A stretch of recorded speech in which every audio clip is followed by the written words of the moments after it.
2025 at 6 p.m. in the council chambers in the parish courthouse. Please silence all electronic devices and remove all hats. Due to Pastor Mark Joslin not being able to attend tonight, this meeting will be called to order with a prayer and the Pledge of Allegiance from Pastor Thomas Hines with the Hope Church in Destrehan. Well, good evening. Thank you. Let's pray. Father, we love you. We thank you. Lord, we thank you for being American, Lord, and celebrating another year of freedom. Lord, we know that we live in that freedom because of your blessing and your grace upon our lives. And Lord, that same grace, Lord, has graced us in St. Charles Parish. And Lord, we thank you for it. And I just pray that you would continue to bless us, protect us, lead us forward this second half of the year. Lord, especially, Lord, as we move into the second half, Lord, and protect us during this hurricane season and all the things that come about. Lord, we just pray that you would help us and bless us, and Lord, that we would do the work you've called us to do, that we would be able to do that uninhibited, Lord, by situations. We pray that you would bless this meeting tonight. Bless your people, Lord, and we ask you, Lord, for wisdom and favor. In Jesus' name we pray. Amen. Amen. I pledge allegiance to the flag of the United States of America and to the republic for which it stands, one nation, under God, indivisible, with liberty and justice for all. Thank you. Thank you, Pastor Hines. We appreciate you coming on such short notice. Approval of the minutes. A motion and a second are needed to approve the minutes from the regular meeting of June 16th, 2025. I have a motion from Councilman Fisher and a second from Councilwoman Wilson. Please cast your votes.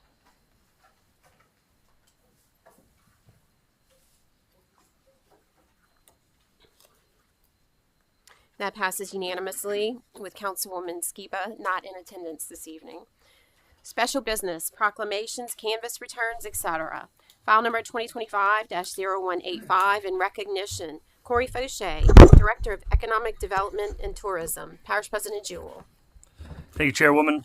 Before I read this, I just want to say sometimes these things are really hard to write, these proclamations and these recognitions, because you only get so much plaque space here, and how do you sum up over 30 years of someone's career, a very successful career, I might add, in that.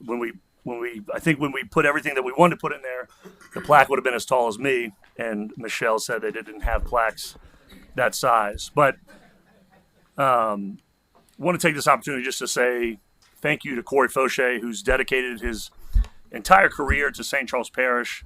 During his tenure, he helped create this industrial base and this industrial, this just incredibly strong economy that we have, and this open for business attitude that we have in St. Charles Parish. It's directly related to him and to his vision and the vision of the parish presidents that he worked under, working under 5 of our 6 parish presidents. $30 billion in economic development and during his tenure, and over 6,000 new jobs. And I truly believe that it is because of that open for business mentality that we have maintained in this parish that has driven people and driven the demand here. So just with that, I want to say thank you and read this recognition for Corey. The Parish of St. Charles, July 7th, 2025, in recognition. Whereas Corey Fauché is a resident of St. Charles Parish residing in Luling with his wife, Kristen. They are the proud parents of 2 children, Anna and Kate. Whereas Corey began working for St. Charles Parish in April of 1994 as a market development specialist. And whereas in June of 1995, Corey served as interim director of economic development and was then appointed to the position in January of 1996. And whereas Corey has played an instrumental role in attracting, retaining, and expanding businesses in St. Charles Parish, strengthening the local economy, and improving the quality of life for our residents. And whereas under Corey's visionary leadership, St. Charles Parish has experienced unprecedented industrial growth, cultivated strong public-private partnerships, and maintained its reputation as a regional economic powerhouse. And whereas Corey's integrity, professionalism, and commitment to collaboration have earned him the respect and admiration of colleagues, community leaders, and citizens alike. Whereas his contributions have not only impacted economic progress, but have also served as a catalyst for workforce development, infrastructure improvements, and strategic planning initiatives across the parish. Now, therefore, be it resolved that we, the members of the St. Charles Parish Council and the parish president, do hereby express our sincere appreciation and recognize Corey Fauché, St. Charles Parish Director of Economic Development and Tourism, April 1994 to July 2025.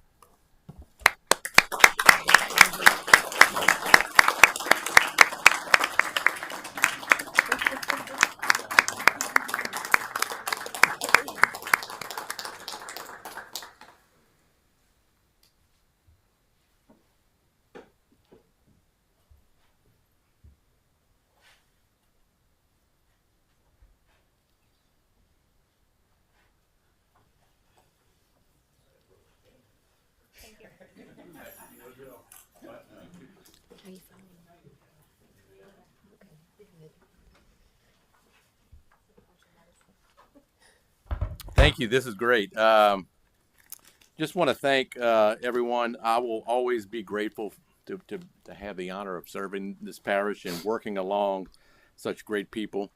I'm proud of everything that we did. This is a team sport, like I always say, and we have a great team here. So I want to thank every parish president, every council member for providing their support and just having that shared vision on how we can grow the parish. My heart will always be with St. Charles, and I know there are more great things to come. So thank you.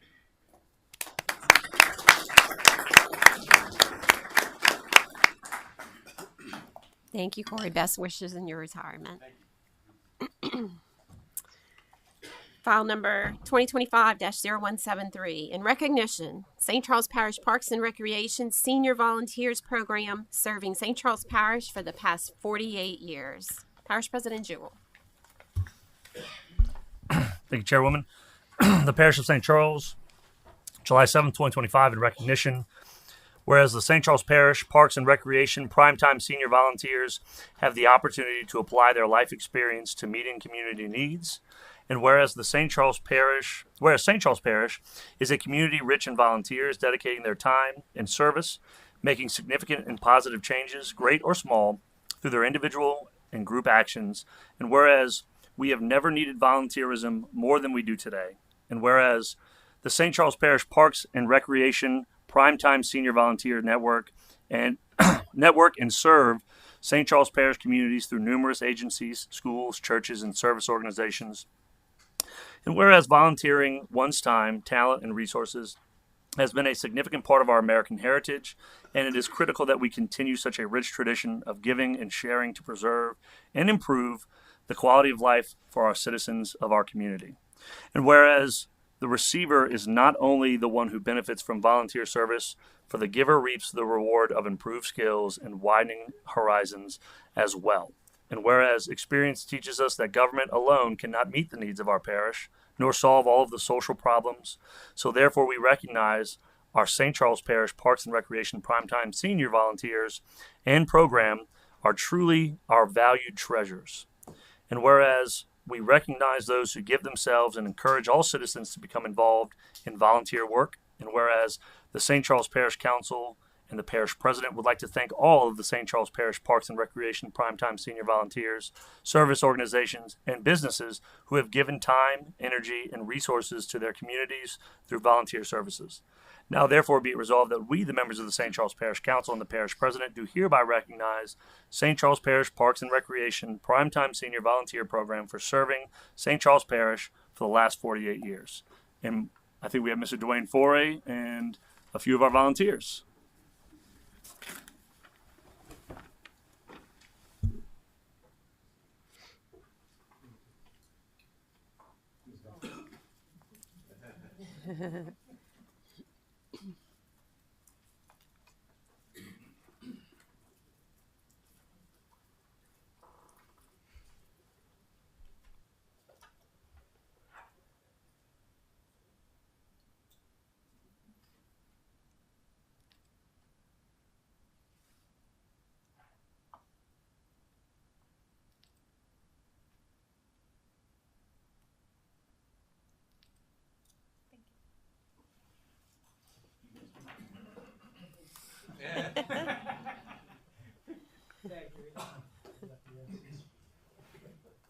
Thank you, Madam Chair, members of the Council, Parish President Jew. You know, over the last 50 years, we had a ton of volunteerism in our community in the river parishes, and we've had some changes over the last couple years. The name has changed, but the mission stays the same, as you can see. There's not many events that happen in this parish without the great senior volunteers that we have to offer in this community. So thank you for your continued support. Thank our volunteers for always answering the call, and our parish president. Thank you.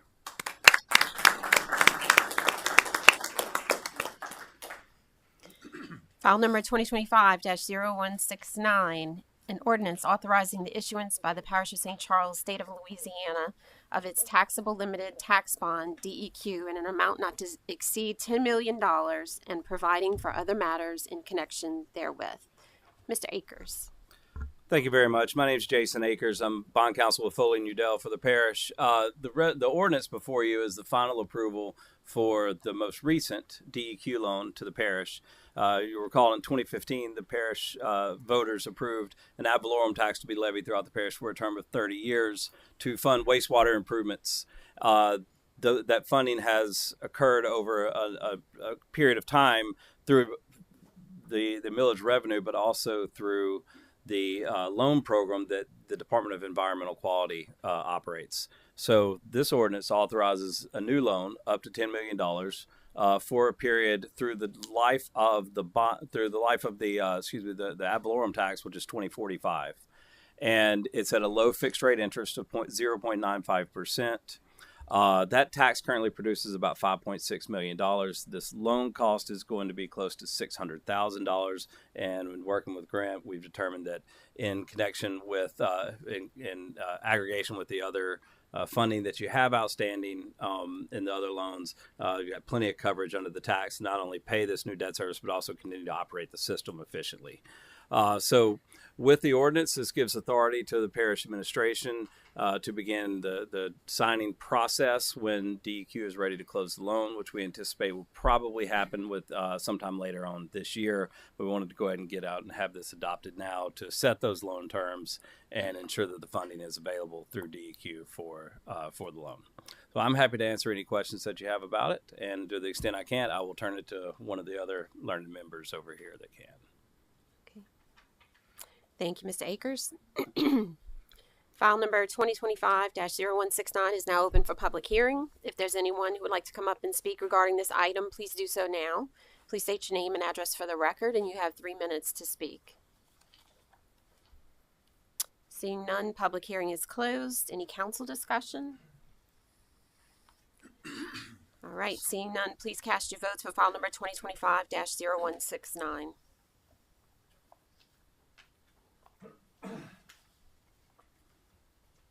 And that passes unanimously. File number 2025-0180, resolution approving the appointment of a director to represent the parish on the board of directors of the Louisiana Local Government Environmental Facilities and Community Development Authority, and otherwise providing with respect thereto. Mr. Akers. Okay, thank you. Approximately 5 years ago, the parish joined an organization called the Louisiana Local Government Environmental Facilities and Community Development Authority, LCDA for short, to facilitate the issuance of the bonds that are secured and payable out of the GOMESA revenues that the parish receives.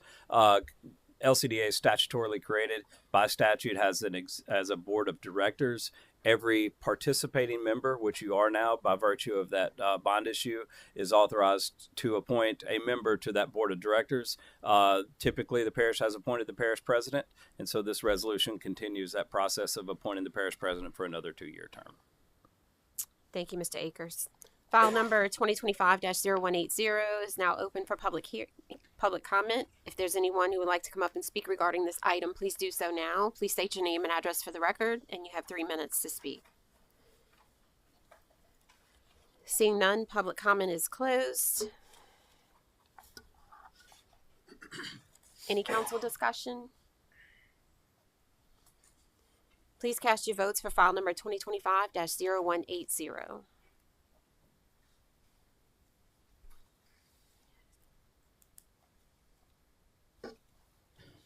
And that passes unanimously. File number 2025-0181, A resolution approving the terms of a loan and pledge agreement to be executed in connection with the sale of a limited tax bond to the Louisiana Department of Environmental Quality by the Parish of St. Charles, State of Louisiana, and accepting the obligations of the districts set forth therein. Mr. Akers. Okay, this is my last one, I promise you. As I mentioned previously, the bonds will be paid out of the tax that is levied by the parish itself. However, the wastewater system is actually the system of Consolidated Waterworks and Wastewater District Number 1 of the Parish of St. Charles. The DEQ loan program is more than just a loan program. It's also a public safety program. That's its mandate by EPA and the federal law that allowed it to be established to provide those low interest loans. And therefore, there are restrictions within the loan and pledge agreement as to the operation of the system to ensure that it is safe and efficiently operated. These restrictions, the parish is already subject to because you're already under loan agreements, and it really does nothing more than restate what current state law and federal law is anyway. So, unfortunately, because the ordinances for a Parish of St. Charles ordinance, the Consolidated Waterworks and Wastewater District needs to sign on to the loan agreement as well. Thus, the resolution authorizing their execution of the loan agreement. That execution will be by the parish president. So, happy to answer any questions that you have about that one as well. Thank you, Mr. Akers. File number 2025-0181 is now open for public comment. If there is anyone who would like to come up and speak regarding this item, please do so now. Please state your name and address for the record, and you have 3 minutes to speak. Seeing none, public comment is closed. Any council discussion? Okay, seeing none, please cast your votes for file number 2025-0181.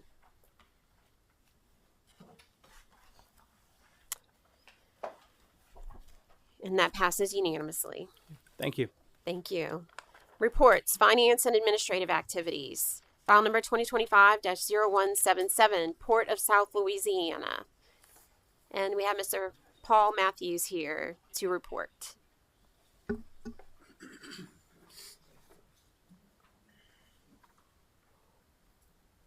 Thank you so much, Council, Madam Chair. Great to see you again, Mr. President. Always good to see you, my friend. Greetings from the Port of South Louisiana, your port, the largest tonnage port in Louisiana and the second largest in the Western Hemisphere. There's been a lot going on, so I'm just here to do a quick report. I've spoken to many of you guys before about all things that have been happening.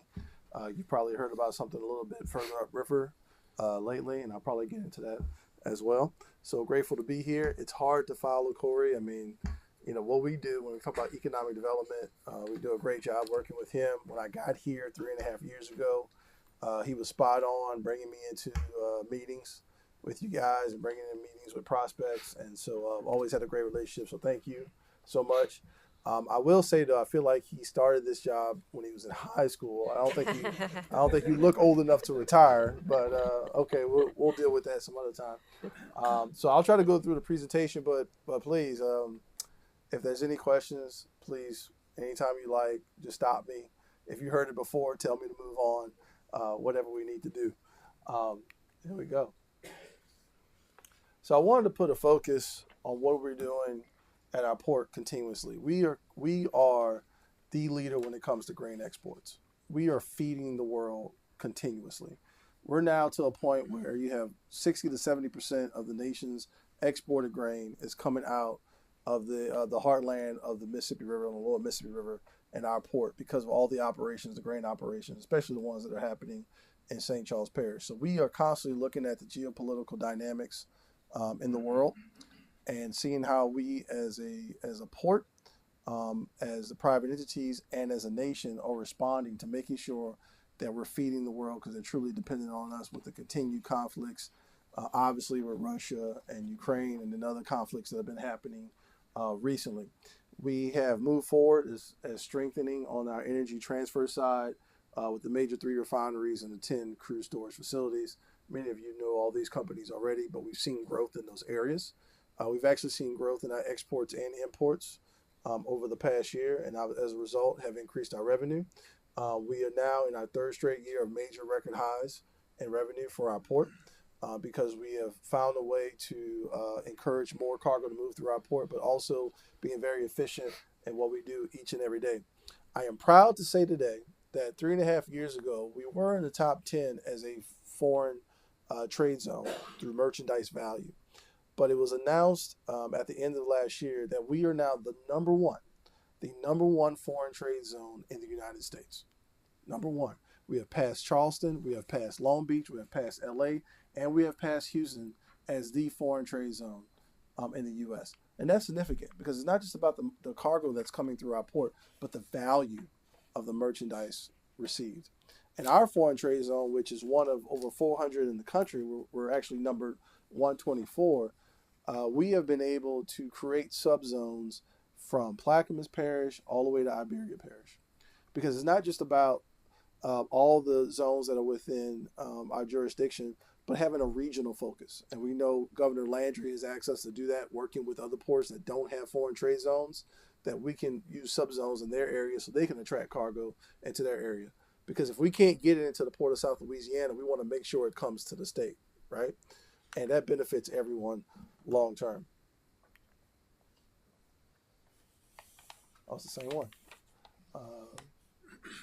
So here's a breakdown of our commodities. This is specific to St. Charles Parish, where we have over 91.8 million tons. So almost half of the tonnage, just almost half of the tonnage that we're moving each and every day within our jurisdiction comes through St. Charles Parish. So that's pretty strong. We continue to be second largest behind Houston, but we're working to get back to number one with Corpus Christi just behind us. But our state and our port have been working very hard to attract businesses to come through here. So within the grain, crude oil movements, fertilizers, which is going to be very key for us long term, and petrochemical products have been a focus for our port.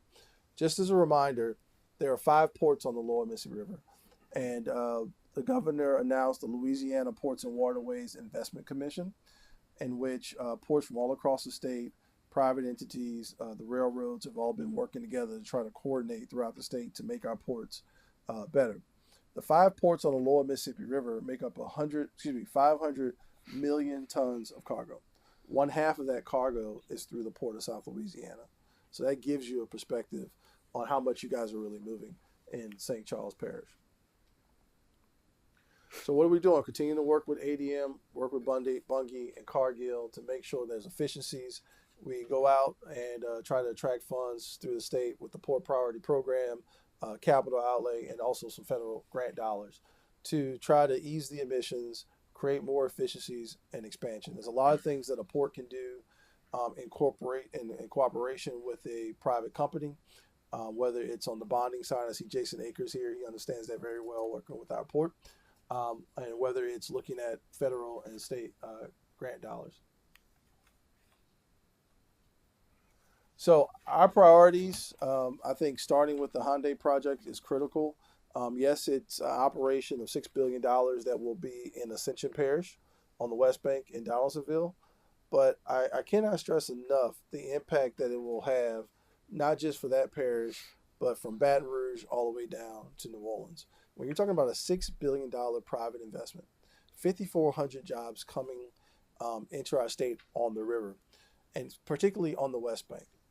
I believe, and our port leaders believe, that we should look at a West Bank industrial corridor from Baton Rouge all the way down to New Orleans as a result of this one project coming in. And I can say, I can't specifically tell you who, but since we've announced this project and working with Donaldsonville, Port of Baton Rouge, we have had other companies want to come in and do the same deal that we're doing with Hyundai, in which we'll be financing and building the dock and the conveyance system. That's going to benefit all of us. And actually, at the end of this month, we'll have a MOU agreement with the Port of Baton Rouge to show, to codify our actual coordination with the Port of Baton Rouge. And as a result, I see a company like this maybe having additional companies from coming in that will service this area and be a part of the supply chain. And I think what's critical about this project, it goes hand in hand with the aggressiveness of Governor Landry's economic development plan, but also President Trump's global trade plan, and bringing more manufacturing jobs back to the United States. Having manufacturing here will change the game for us in Louisiana, and we've been a focal point over the past year. So we're very grateful for that as a port.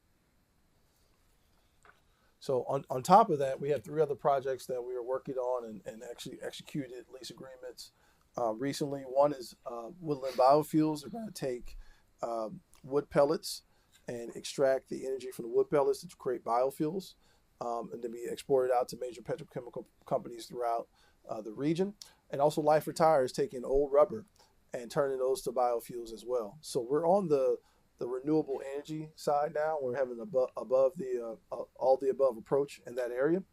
And coinciding with that, we worked with Geno Inc. in a consortium for the H to the Future project, where we're going to build for the first in the nation an e-methanol bunkering barge, where local tugs and other smaller boats will be able to fuel up first with marine diesel, but then over time, as the market allows, they'll be able to fuel themselves with e-methanol, which is a zero carbon footprint, which we're hoping as a result that would allow large shippers to come in because they're willing to pay a premium if they know that every part of the supply chain is green, reducing, minimizing, and eliminating their carbon footprint. So we anticipate this is going out for bid by the end of the month, and this will be bunkered by next year within the jurisdiction. So,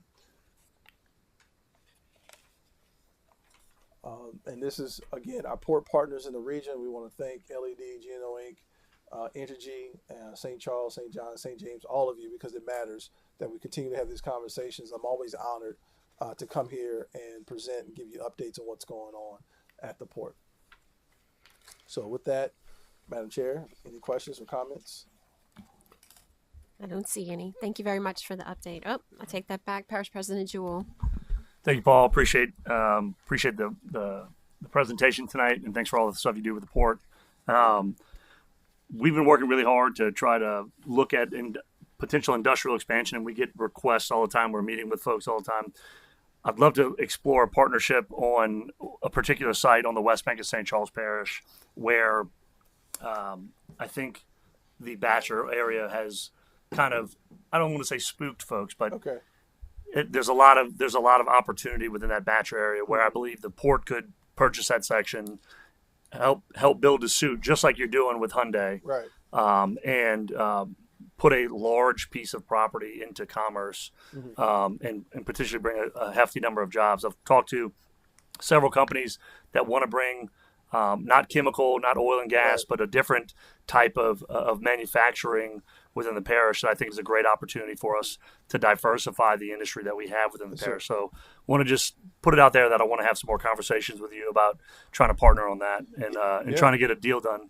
Oh, absolutely. We can start that this week. My Chief Commercial Officer, Michael Cormier, and I have been coordinating with our team. We want to look at an acquisition plan, particularly for St. Charles Parish, because I think the site you're talking about, I think I know exactly what you're talking about. And so we need to coordinate, and I'm willing to do that as soon as possible. Yeah.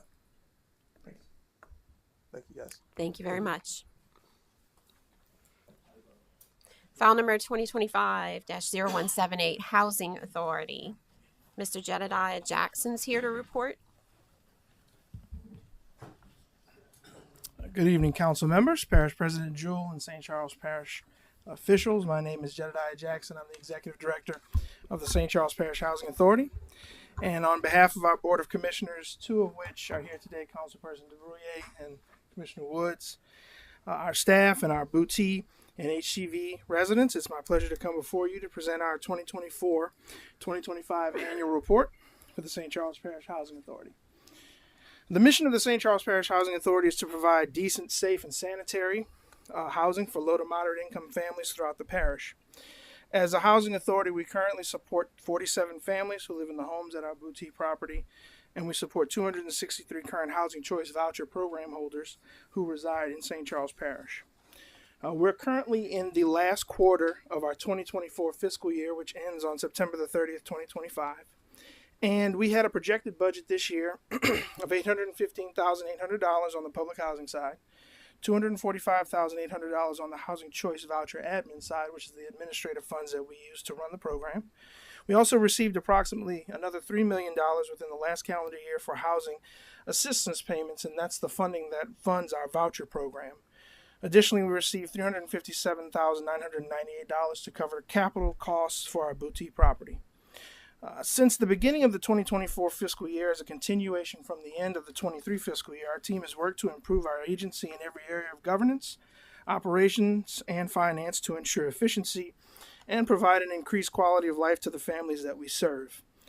We appreciate the support of our federal, state, and local partners, of which the parish government is one, in helping us to achieve our goals and meet our mission of decent, safe, and sanitary housing for our families.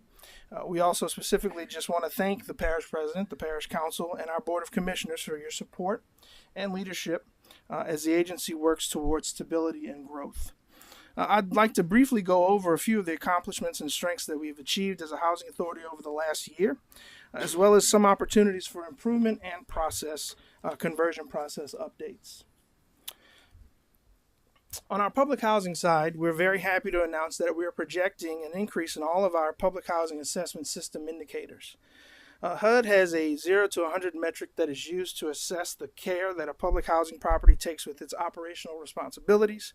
And on the property maintenance factor, our last score was an 18 from an inspection completed in 2023, and due to the hard work and diligence of our board, stakeholders, staff, and residents at our boutique property, we achieved a score of 77.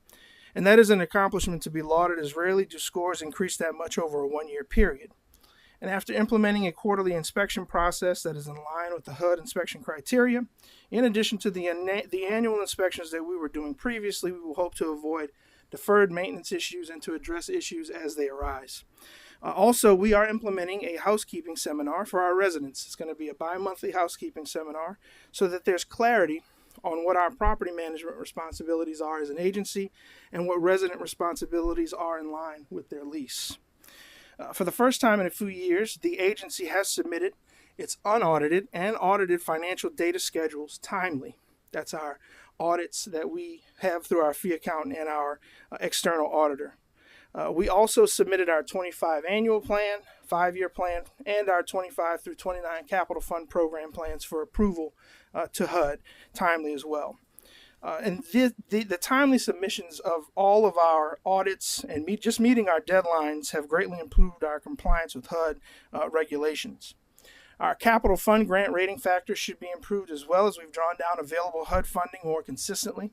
With our increased funding capacity, we had a budget in line with our projected utilization last year and anticipate submitting a budget in a few months that will be in line with that to ensure the fiscal viability of our public housing properties.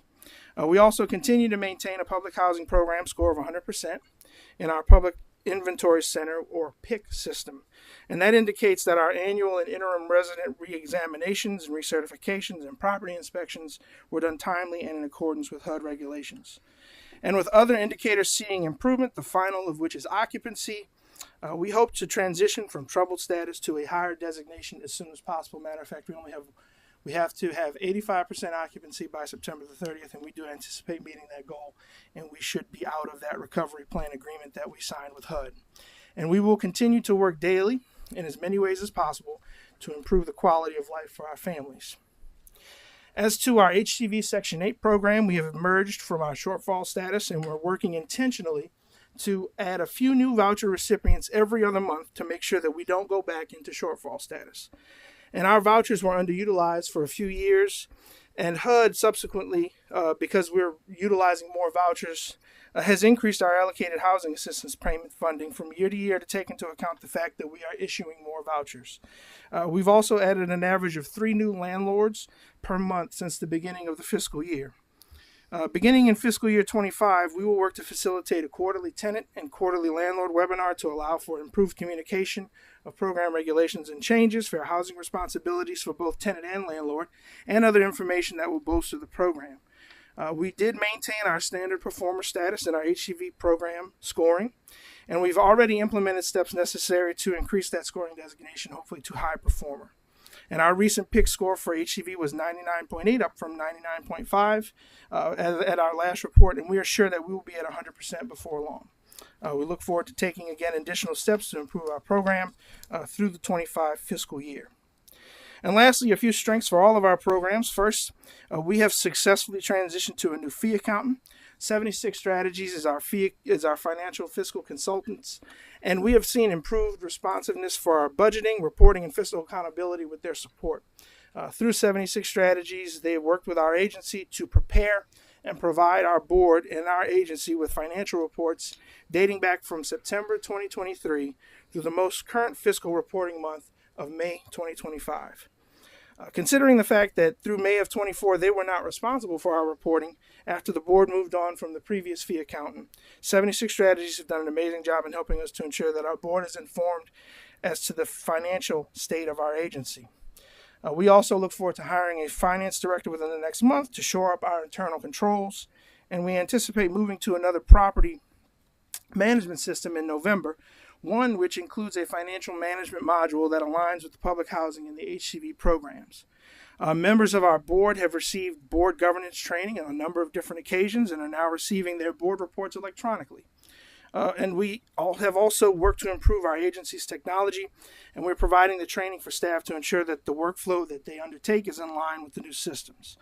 We're excited about the agency's growth and what the future holds for both the public housing and the HCV programs, as well as some strategic planning goals that we have put to paper that we're working to achieve in terms of programming for our agency, specifically a family self-sufficiency program, which promotes self-sufficiency through escrowing the offset increased family earnings to be provided to a family upon completion of their intended goals.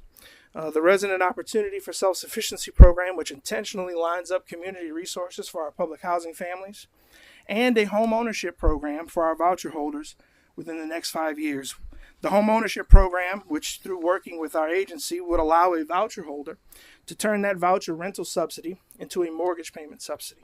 So we are very excited about that possibility. What we are working every day to do as it relates to our opportunities for improvement is to improve communication at every level of our organization. We anticipate that the tenant and landlord conference calls will be a good first step. We've also worked with St. Charles Parish Emergency Operations to develop the first actionable emergency preparedness plan for the agency. And we also look forward to the administration's offer to utilize the mass texting system, which would allow us to remain engaged with our housing and our voucher residents, which are the most difficult to remain engaged with in the event of emergencies and just general information that needs to be provided. We're also looking to incorporate an upgraded website, mass emailing capability, and looking into other avenues to bolster our ability to communicate with our residents, our stakeholders, and the public at large. We also look to improve our community engagement, and as I did last time I was here, we invite all members of the general public to attend our monthly Board of Commissioners meetings at 6 p.m. on the fourth Tuesday of every month here in the council chambers. We're also working to update information on our website, and soon we'll be posting to our social media pages to make sure that the community is informed on our growth as an agency. Public housing on both the low rent and HCV side should be seen as a strength of any modern community that understands the importance of socioeconomic levels of its residents' populations, and we want to make sure that we communicate our intentions to inform, educate, and support the strength and vitality of public housing in St. Charles Parish, which is our mission to do so. As for our next slide, we have a conversion process update. The last time I stood before you, I provided you with the unfortunate news that the streamlined voluntary conversion application that had been pulled to that specific conversion program being terminated nationwide. And this was a blow to the agency, the residents, and stakeholders because this process was key for redeveloping our shuttered properties to increase affordable housing opportunities for the residents of the parish.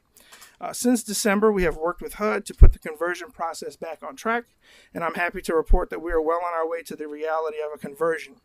The authority is now undertaking a RAD Section 18 blend conversion program, which will help us to achieve the same results that we intended to achieve with the streamlined voluntary conversion process. RAD stands for Rental Assistance Demonstration, and the Section 18 designation will allow the authority to turn 90% of our units to project-based vouchers, with the remaining 10% being tax credit hub subsidy-based units. Through the RAD Section 18 blend program, the authority will continue to work to reposition and renovate our Bootsy and Hanville properties, as well as demolishing and rebuilding our Des Allemands property to bring them all back online. We've been working with our local HUD field office and a HUD consultant since the beginning of the year to work on the programmatic, operational, and financial viability of the conversion. And we did receive approval on the revision of our annual plans. So we're going to begin this month working with our developer partner, Standard Enterprises, to upload the required application documentation to what is called the RAD Resource Desk. And for the sake of time and not to get granular or too detailed on this, know that we are continuing to work daily to accomplish our redevelopment through this new strategy. And we look forward to working with you and other stakeholders in our community to determine how best we can accomplish our shared intentions of decent, safe, and quality affordable housing for St. Charles Parish residents. Our current public housing capital funds and reserves can be used to support certain aspects of the financing of the conversion. And while HUD does underwrite the project to ensure viability, we will need to reach out to stakeholders locally through the administration and council, as well as having conversations with area corporate industry stakeholders, also requesting assistance through the state affordable housing community and our federal partners for financing resources to ensure project viability and feasibility. And completion remains the goal. Despite the setbacks and the challenges that we face with the economy, as well as the politics and governance realities at all levels that support our ability to serve our families in this community, our housing authority is in a strong position for future success. We have improved in almost every metric where improvement was mandated and required, and we are moving forward with redevelopment of our housing stock to ensure, again, safe and decent, affordable housing for our families in St. Charles Parish. And on behalf of our board and our residents, I just want to thank you for your time this evening. Please let me know if you have any questions, and if for whatever reason I don't have an answer to that question at this time, I will follow up with both the council and the parish president's office, because your feedback and awareness of what we do is important. Thank you. Thank you, Mr. Jackson. Councilwoman Wilson. Yes, thank you, Madam Chair. First, I want to congratulate you on your score, your increase of your assessment score. My next question, the question that I have is the housekeeping seminar. Is that going to be mandatory for your residents? It will be mandatory for our residents, and we'll work with everyone, depending on their schedule, to make sure that we're just communicating what our responsibilities are, as well as the responsibilities that they have according to their lease, because we just don't want any confusion, and that's something that we've run into in the past about who's responsible for what and how things get handled and the timeliness that they get handled in. Okay, and one other question. I know you had a setback on the properties with the Hornville property. Do you know when, or have an idea as to a date as to the start of anything, or actually what's going to happen to the Hornville property? Sure.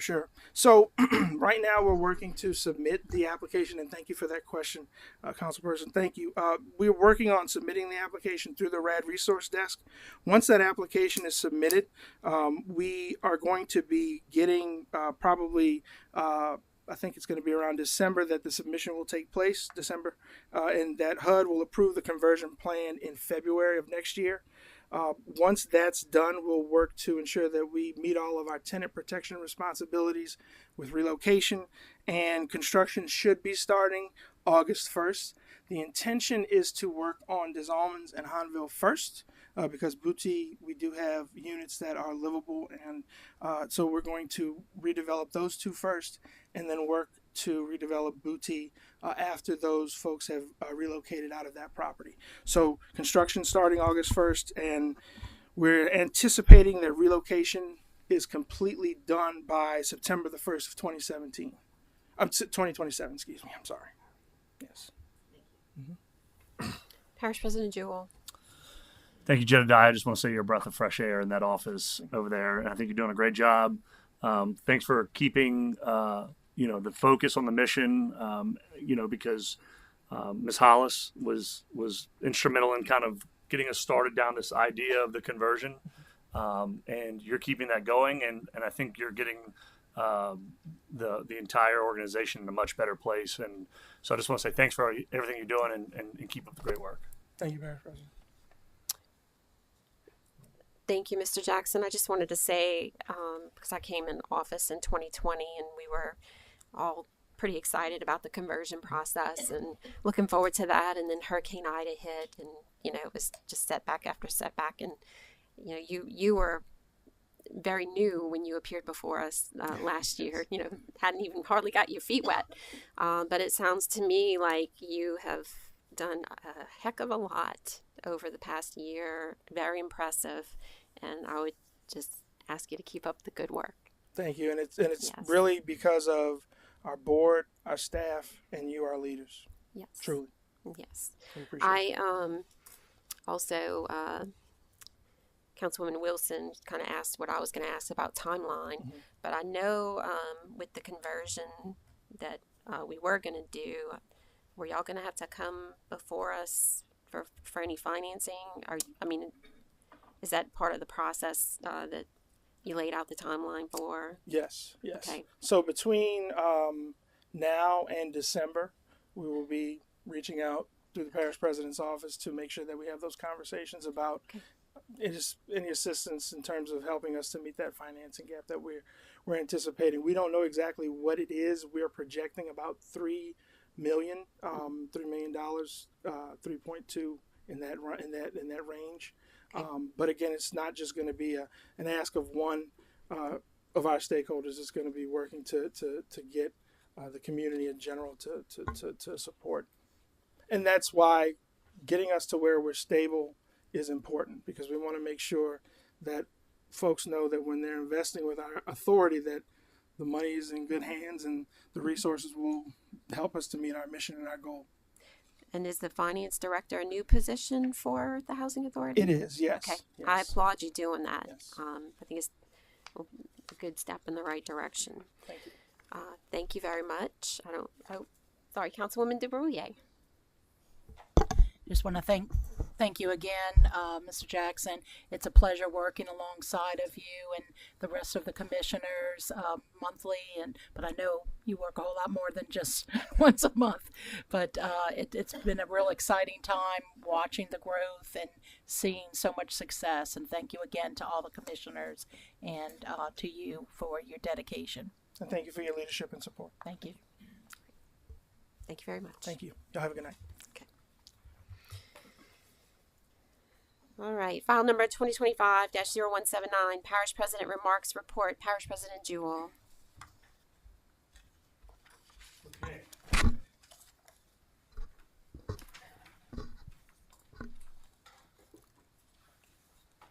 Want to just take this opportunity to just ask everybody to join me want to just take an opportunity to ask everybody to join me in a moment of silence for all the victims of the Texas floods, which is over 100 people now, including children as young as 8 years old.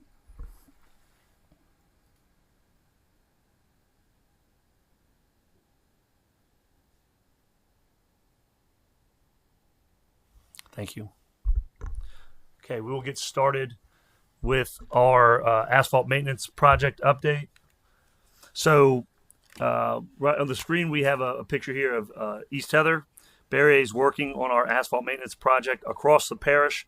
We are focusing first on streets that lead to schools so that we can get all that wrapped up before school starts. East Heather is done. This is what you see on the screen. 5th Street and Scheck Snyder Lane will be finished soon. And then all new crosswalks, striping, and school zone signs will go up. These updates are from the school zone study that was passed by this parish council at the end of which will be finalized at the end of July. So while we don't have the finalized report yet, we have enough in the report that we agree with that we can take this information and put it to use automatically within our asphalt maintenance program. I spoke with Zachary Polak, who's our engineer who focuses on roads. He's saying we should have the final report by the end of July.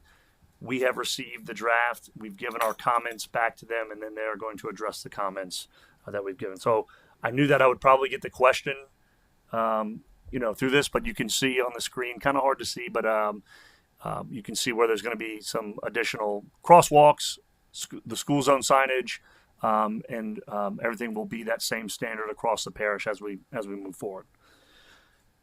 Okay. Overall, 18 streets of the 38 in the contract are done, and we're on schedule to complete the work by the end of November. So just wanted to keep that up to date. If you have any issues, please let us know, because issues do arise with the contractor. and Public Works is doing a very good job of handling those issues as they come in.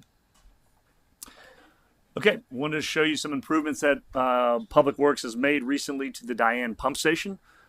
So after one of the flooding events earlier this year, can't remember which date it was, but we added a temporary pump. That was a 24-inch temporary pump. We've come back. We've increased the sump. I have some statistics here on the sump really quickly that I will share. Okay, so the sump holds approximately 912,000 gallons. The two pumps that will be pulled at the station are going to be reworked to make sure that we can get our full capacity out of them. Currently, we are not getting the full capacity out of those pumps, so they're going to be reworked just like we did at Destrehan 2. And this 32-inch pump that you can see on the screen there or in your presentation there will be helping to fill the void of those pumps as we pull them one by one. This is the pump that was at Destrehan 2 pump station as a temporary solution. We've moved it here, and this is going to give us some extra pumping capacity. Our hope is that once the two pumps are reworked and at full pumping capacity, we're going to leave that 32-inch there until the pump station is redone and is reconfigured. I'm sorry, it's a 36-inch pump, not a 32. And just want to say that this station really didn't have any sump. It was just a ditch or a canal in front of the station. So the addition of this large sump is going to make a big improvement on being able to feed those pumps and being able to store that water when we get into these situations where these pumps get outpaced by the rain. So we're excited to see that. There's some permitting and whatnot going on with this, so we're going to keep you guys updated as we move forward with that. And I think we've already passed the ordinance to do the conceptual design of the new station, and as we move forward in that process, we'll be moving along with full engineering. Want to say thank you to Waterworks. Last Monday, a water main was hit on right off of Willowdale Boulevard near Cottage, that caused a pretty significant loss of pressure for residents in Willowdale, Willow Ridge, Lakewood, and Ama. Thanks to our crews, again, for just responding so quickly to get the pressure restored. Within a couple of hours, they were able to valve off on either side of this valve, which only affected about 10 houses, and they got us back up and running very quickly. So we wanted to say thank you, and thank you for working in such a manner that prevents us from having to do boil water advisories. Okay, wanted to show you, this is a lot of data on the screen, but as you know, we've utilized a new call center system for Waterworks. And this call tracking software is helping us understand our call volumes and trace our level of service that is being provided to the customers.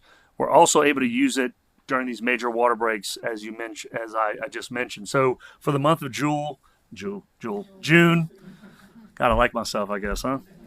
For the month of June, Waterworks received 2,300 calls, and 10% of those calls came in on just Monday morning alone when that water break happened. So kudos to our Waterworks billing team for their dedication to improving customer service for our residents. Even on a chaotic day when a large part of the parish was impacted, they were still able to manage answering rates above 90%. So if you can look at the data, and it's hard for me to see from here, but we average about 94-95% service rate. If someone calls and just hangs up, that does ding us. Within the software, or if they have to be requeued. Now, they would be requeued if no one answers the phone. They get kind of brought back around and get sent to a different phone. That dings you as well. So the software really is designed for when that call operator's phone rings, that they answer. If they can't answer, if they're on the phone with someone else, or if everybody's on the phone, remember that we do have the option to do a callback. So a resident would just click a button, request a callback. Their phone would ring, and the Waterworks operator will be on the line. Essentially, their phones are going to ring at the same time. The Waterworks operator will be online, and they are able to achieve over a 95%, call answer statistic there. So, really excited about that because we know there's been a lot of complaints over the years about people not answering the phone at waterworks. This allows us to actually see and hold people accountable if that actually does not take place. Community services, food pantry. So we have an hours change at our food pantry. Our Department of Community Services shifting the community food pantry hours to Monday through Thursday afternoons, and Friday mornings, so that our residents can access the pantry located at 14564 River Road in New Sarpy. That's the Allen Arterberry building. For questions, if you have to see if you can qualify for our food pantry services, please call our community services staff at 985-331-3022.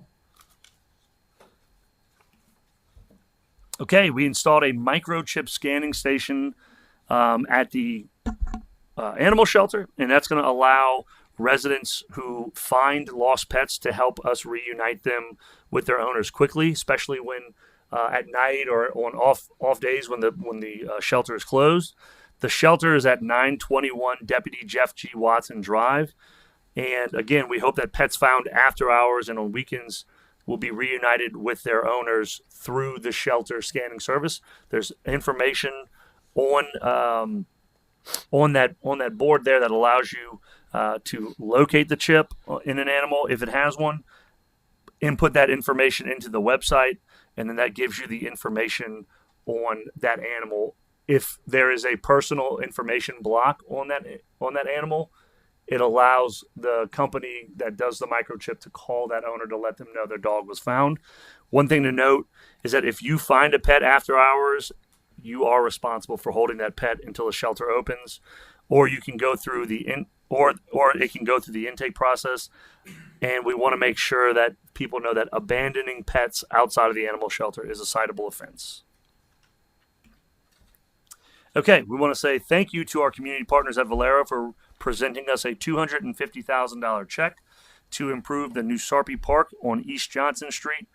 This will cover about half the cost of that project. Improvements will include a new playground set, upgraded fencing, a new backstop, upgraded pavilion, and recovered basketball court.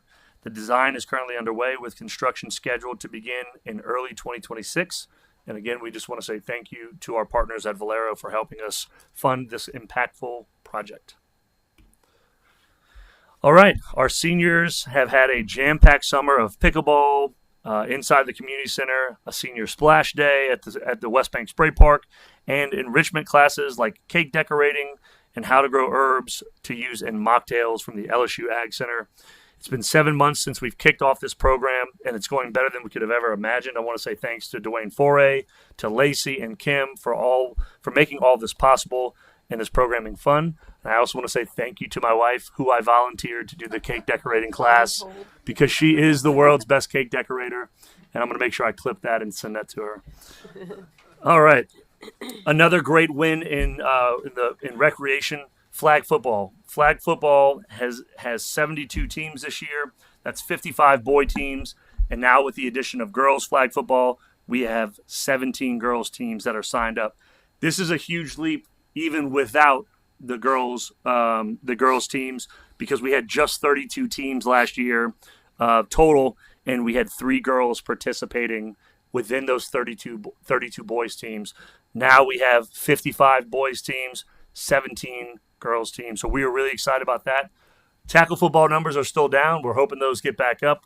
Dwayne, I think they got a little bit left time to a little late scheduling.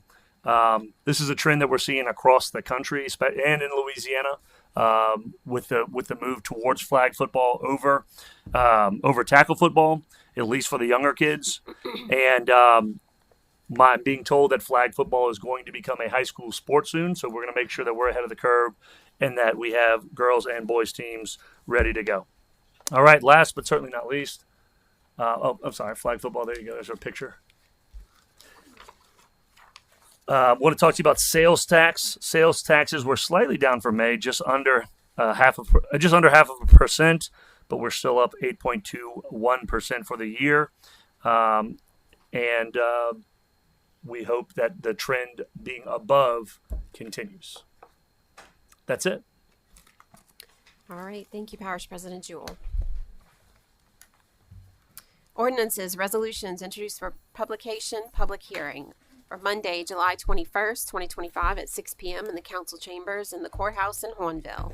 File number 2025-0175, 2025-0176, 2025-0182, 2025-0183, 2025-0184, 2025-0186, 2025-0188, 2025-0189, 2025-0190, 2025-0191, 2025-0192, 2025-0193.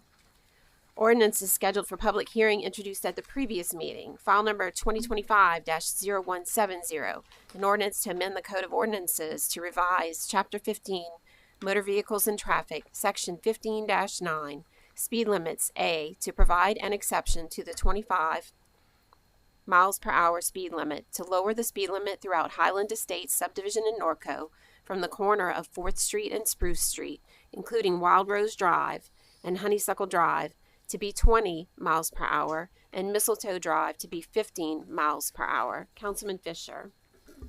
Thank you, Madam Chair. I was approached by some residents with a handicapped child that's on Mistletoe to have the speed limit reduced 15 miles an hour. It's not a problem for that. But during the course of researching this and looking at some of the ordinances, there was ordinances all over the board, some of them that were 25 years old. They predate this council and the council before that. So this ordinance just kind of cleans up the speed limits in the Highland Estates subdivision, and then also creates that 15 mile an hour speed zone for the handicap area to make it more in line of the other handicapped child or handicapped areas that we have in the parish. So I would appreciate your support. All right. Thank you, Councilman Fisher. File number 2025-0170 is now open for public hearing. If there's anyone who would like to come up and speak regarding this item, please do so now. Please state your name and address for the record, and you have 3 minutes to speak. Seeing none, public hearing is closed. Any council discussion? Seeing none, please cast your votes for file number 2025-0170.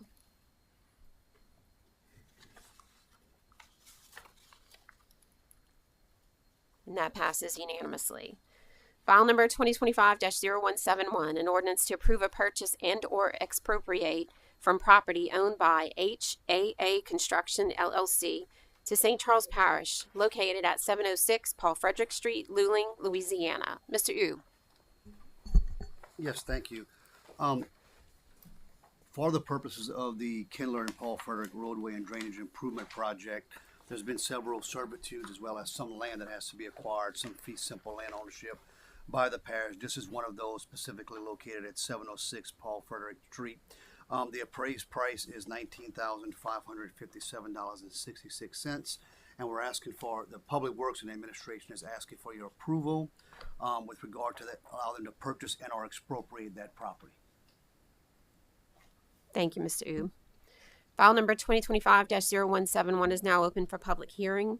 If there's anyone who would like to come up and speak regarding this item, please do so now. Please state your name and address for the record, and you have 3 minutes to speak. Seeing none, public hearing is closed. Any council discussion? Seeing none, please cast your votes for file number 2025-0171.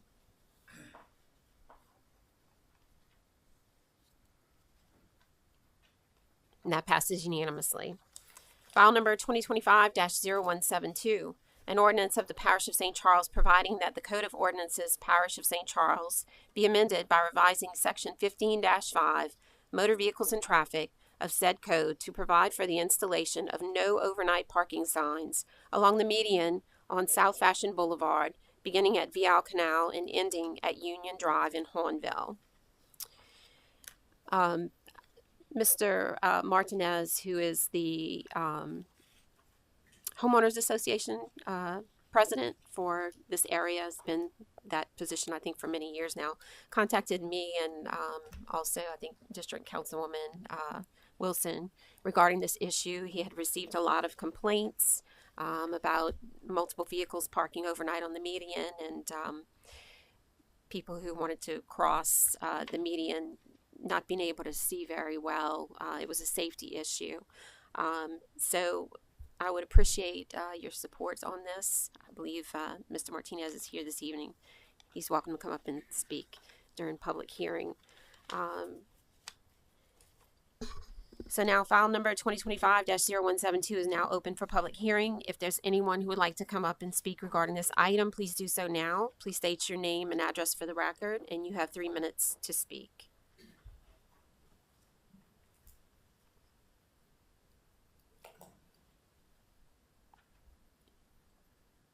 Matthew Allshouse, 303 South Ashland Boulevard. Been in the neighborhood about 20 years. I actually live on the boulevard. I don't support the signs being put up on the boulevard. I think it takes away the character of the boulevard. I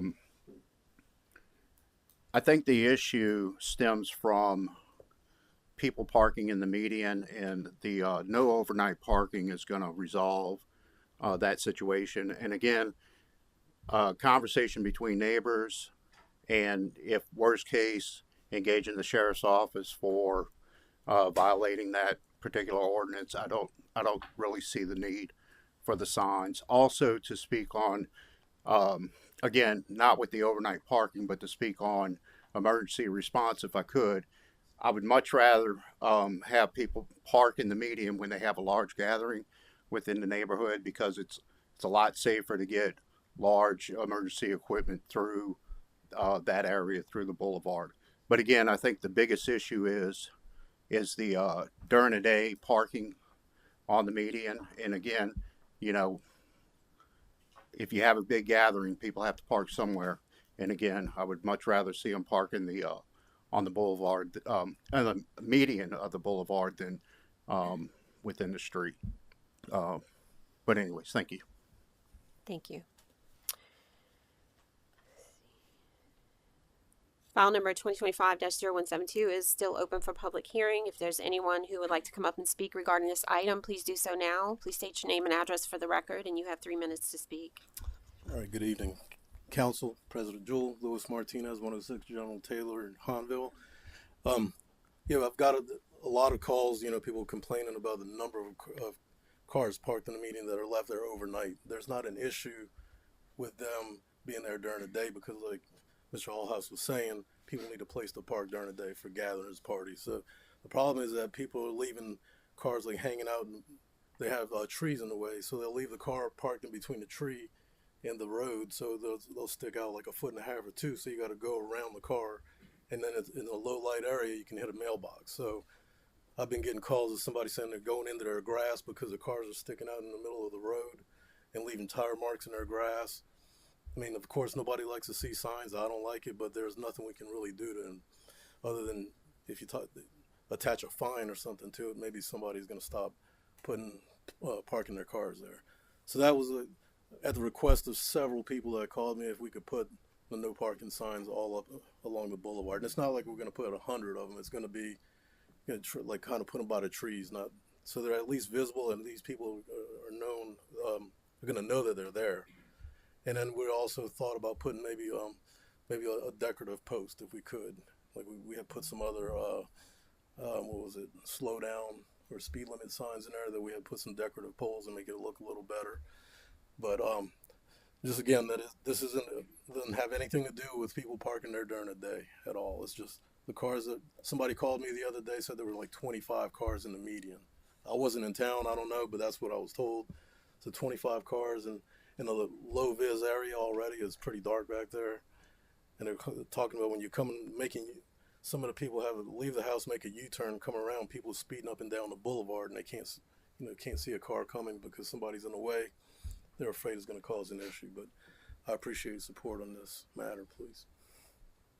Thank you, Mr. Martinez. File number 2025-0172 is still open for public hearing. If there's anyone else who would like to come up and speak regarding this item, please do so now. Please state your name and address for the record, and you have 3 minutes to speak. Okay, seeing none, public hearing is closed. Any council discussion? Councilman Commerdale. Thank you, Madam Chair. Mr. Martinez, do you know if that's a parish servitude between the median, between the streets? Because I live in a neighborhood that's developed by the same developer, and we have some areas that's still owned by the subdivision, and we've had neighbors who live next to them vacant land call sheriff's department, and the sheriffs will not do anything because it's private property. You know, So, I don't it know. is parish-owned property. Okay, Yeah, all the way down. Yep. thank you. All right. Okay. All right. Please cast your votes for file number 2025-0172.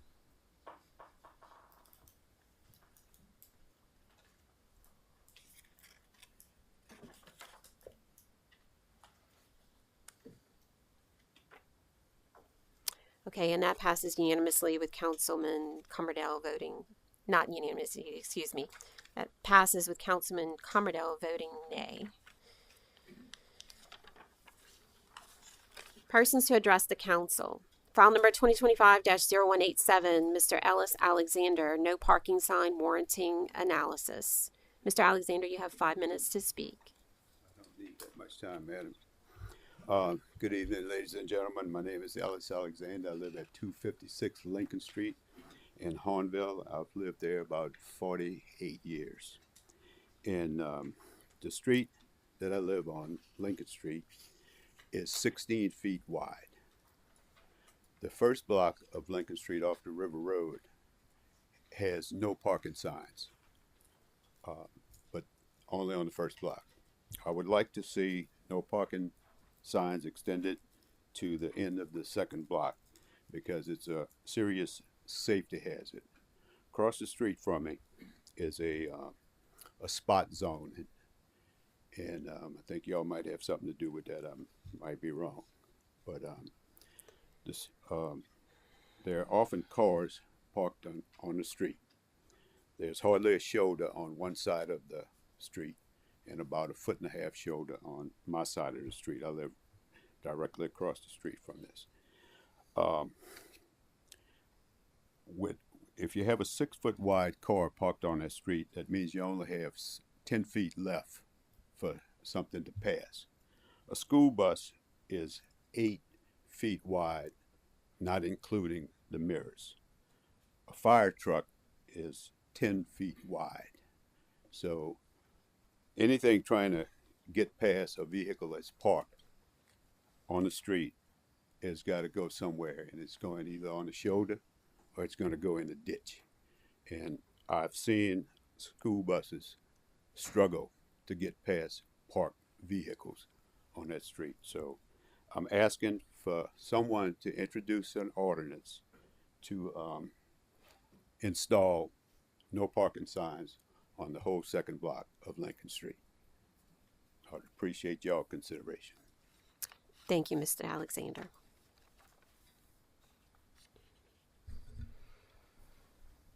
All right, we're going to go to council discussion. Councilwoman Wilson. Thank you, Madam Chair. In November 2024, I was contacted by Mr. Ellis Alexander, who resides at 256 Lincoln Street in Hornville.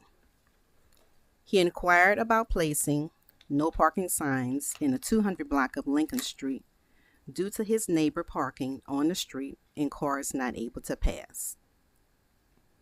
After analyzing the 200 block of Lincoln Street, I then advised him that I could not support his request. I informed him of my reasoning, which was because there are 3 residents that reside on Lincoln Street in the 200 block, he being one of them. I told him the resident that lives on the corner of Pine and Lincoln can only accommodate 2 cars on his driveway. And I asked Mr. Alexander, where will the property owner, family, and friends park? His reply to me, they can park on an adjacent property or at the fire station. And I said the property is a private property and the other is owned by the fire department. I thought the explanation that I had provided to Mr. Alexander at the time of his request was sufficient and reasonable.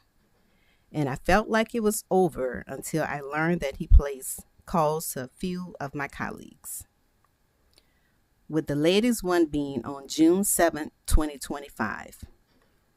Mr. Alexander contacted Councilman at Large Mike Mobley to request a work order that stated, per an email, install no parking signs the entire 4-block length of Lincoln Street in Hornville.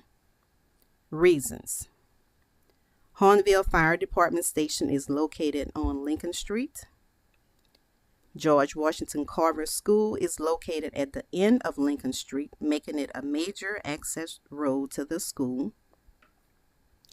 Fire trucks and school buses need the entire width of the street to navigate, and the possibility of a rollover due to open drainage ditches on both sides of the street causing serious injury. Councilman Mobley was told by the council secretary there was an ordinance 12-10-5, which designated no parking from LA 18 to Pine Street. Any additional no parking signage would require it to be passed by the council. After I learned that Mr. Alexander wanted to address the council, I began to seek additional information. For example, 1. According to the St. Charles Parish Assessors page, Mr. Alexander acquired his home in 1980. At that time, there was a post office, an active fire station, a bar, and 19 homes on Lincoln Street. And to add, one of those homes directly across the 16-foot street from his home was the neighborhood barber, which had multiple cars parking on the street, walking, and bicycle traffic. In addition to the barber across the street, in the 300 block on the corner was the neighborhood bar. So again, multiple cars and walkers in front of Mr. Alexander's home. Number 2, with 19 homes on Lincoln Street in the 80s and 90s, there were more children, which required the need for school bus service. But as residents are getting older, many have moved, and the bus service traffic on Lincoln Street has declined. So 4 St. Charles Parish Public Schools that service the area, that being Hornville High, R.K. Smith, Luling, and Carver. I reached out to the St. Charles Parish Public School Transportation Department just to determine how much bus traffic was there on Lincoln Street. So in 2024, Hornville High, 1 student picked up on the corner of Pine and Lincoln. That bus did not travel on Lincoln Street at all. 2 buses do travel on Lincoln Street to pick up the kids that attend R.K. Smith and Luling, and Carver has no pickup of children on Lincoln Street. My next question to them was, the bus circle to Carver is located on King Street. So what is the route from the MyBus app that the buses travel to enter and exit Carver School? Their answer: Horn Street, which is 17.25 feet wide, and Julia Street, which is 16.75 feet wide. Number 3, the fire trucks. Things can happen in a split second, but thankfully there was a minimum that took place on Lincoln Street. As in the calls they received, in 2022, 1 call, medical. 2023, no calls. 2024, 4 calls, which 1 was a rubbish fire and the other 3 were medical calls at the same resident in the 200 block. And as of now, 0 for 2025. Yes, there is currently an ordinance for Lincoln Street, 12-10-5. And at the time the ordinance was made, the Hornville Fire Department was located on Lincoln Street. And it reads, which I'm not going to read all, but it reads, vehicles parked on both sides of Lincoln Street, Hornville, nearest intersection of LA 18 are obstructing emergency vehicles access. The Hornville Fire Department station located on Lincoln Street in Hornville has been struggling to maneuver his large trucks when exiting and entering Lincoln Street. The ordinance was created due to patrons visiting a bar that was located on LA 18, and the patrons were parked on the shoulder between Lincoln and Pine. And as far as the fire station that is located on Lincoln Street, as per the fire chief, the fire station on Lincoln Street, Station 32, is used to house our second out engine, reserve engine, and miscellaneous other equipment such as trailers. We may end up moving our second out engine in the future to the River Road Station, which would leave the Lincoln Street Station to our reserve engine, trailers, and miscellaneous equipment. Number 4, I'm unsure if anyone requested no parking signs while you sat in the same seat from 1992 to 1999, but there are 4 no parking signs ordinance. 3 of them were prior to your term and 1 after. I guess most residents now know the effect what a no parking sign would mean, and the residents on Lincoln Street in the 200, 300, and 400 block who has less driveway parking space for their family and friends to visit will have to park on the street. With the exception of you, Mr. Alexander, with a driveway on Sycamore Street, a driveway on Lincoln, and if need be, they can use the apron that is located on Lincoln Street to park on your empty lot next to your home. Finally, this issue is put to rest. Thank you. Thank you, Councilwoman Wilson. Resolutions. File number 2025-0174. A resolution endorsing a waiver from Appendix C, Subdivision Regulations of 1981, Section 3, Geometric Standards, B, Blocks, 3, Arrangement as requested by Lawrence Perry. Mr. Albert. Thank you, Madam Chair. This request seeks to consolidate 8 lots into 2. The lots meet the standards for the R1A zoning district. However, the rear property requires a waiver for frontage not on a public street. The Planning Commission approved the subdivision, and the department recommends approval of the waiver. Thank you. Thank you, Mr. Albert. File number 2025-0174 is now open for public comment. If there's anyone who would like to come up and speak regarding this item, please do so now. Please state your name and address for the record, and you have 3 minutes to speak. Seeing none, public comment is closed. Any council discussion? Seeing none, please cast your vote to file number 2025-0174.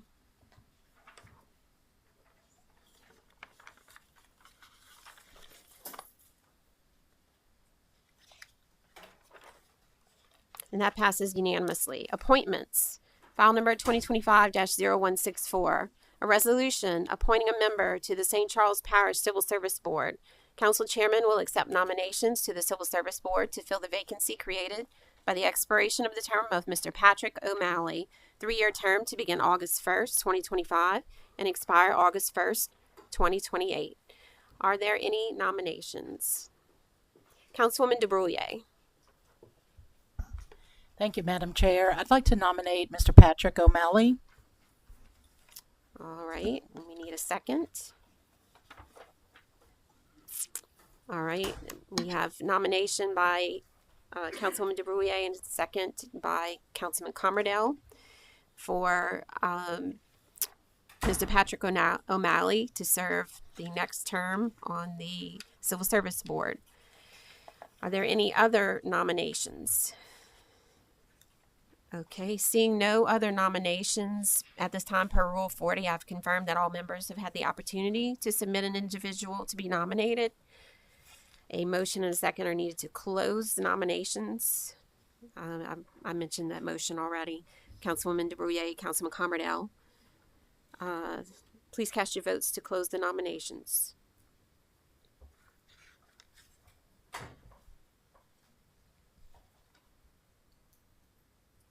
And that passes unanimously. Meetings, announcements, notices, etc. Meetings. Planning and Zoning Commission will meet Thursday, July 10th, 2025 at 6 p.m. in the council chambers. Communications District 911 will meet Monday, July 14th at 5 p.m. in the council chambers. The Library Board of Control will meet Tuesday, July 15th, 2025 at 6 p.m. in the council chambers. The Board of Adjustment CBA will meet Thursday, July 17th, 2025 at 6 p.m. in the council chambers. The Pontchartrain Levy District will meet Monday, July 21st, 2025 at 6 p.m. at the Pontchartrain Levy District Headquarters Complex, 2069 Railroad Avenue in Letcher. And the next Parish Council meeting will be Monday, July 21st, 2025 at 6 p.m. in the council chambers. Adjournment. A motion and a second are needed to adjourn. We have a motion by Councilwoman DeBrouillet, a second by Councilwoman O'Daniels. Please cast your votes to adjourn.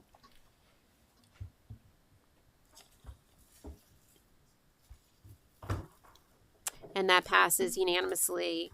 Have a great evening. We are officially adjourned.